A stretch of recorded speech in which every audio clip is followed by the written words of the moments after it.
Afternoon from Los Angeles. My name's Roger Drake's Estates, and I wanted to talk quickly about, well, actually, let me talk about the weather. The sky's blue, but don't be fooled. Apparently, the air's still quite bad, but it definitely feels like LA is LAing right now. It feels beautiful. Look at the sun on my head.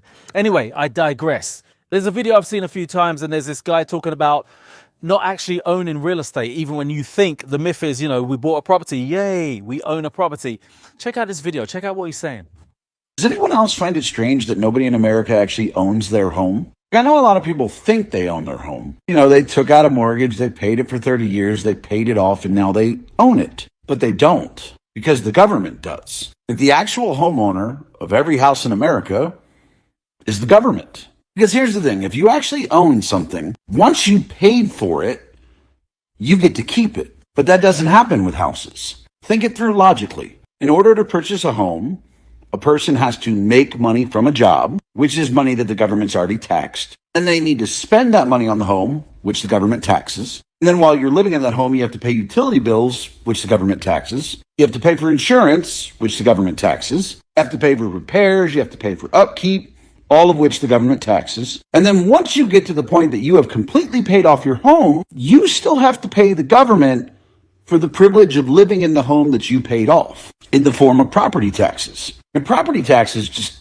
make no fucking sense. It's basically the government saying, yes, we know you paid for it. Yes, we know we didn't do anything to help you pay for it. In fact, we did the exact opposite and took money from you, making it harder to pay for the home. That's not ownership. Every single person in America is a renter. Now, while there is so much truth in that, about taxes and everything else and the power that is held over you when you own a property, he's missing out a few details. And those details are the reason why we do it obsessively. All of us, more or less, around the world, we want to own our properties. We want to buy a property. And here's some of the reasons. Behind me is one of our investments, a townhome in North Hollywood. We've owned it since 2017.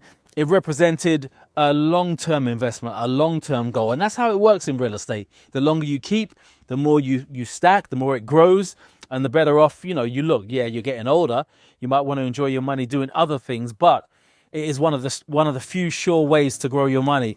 Fairly risk-free as long as you work with good people. You buy in a good area. California is a good area. So while that video has a lot of truth in it, it's very, very nuanced. It's definitely nuanced.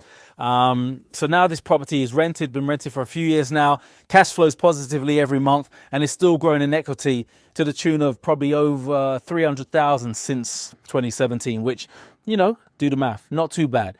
If you want to talk real estate, you want to talk about investment properties, I have a few right here in LA. Give me a call. My name's Roger Drake's Estates.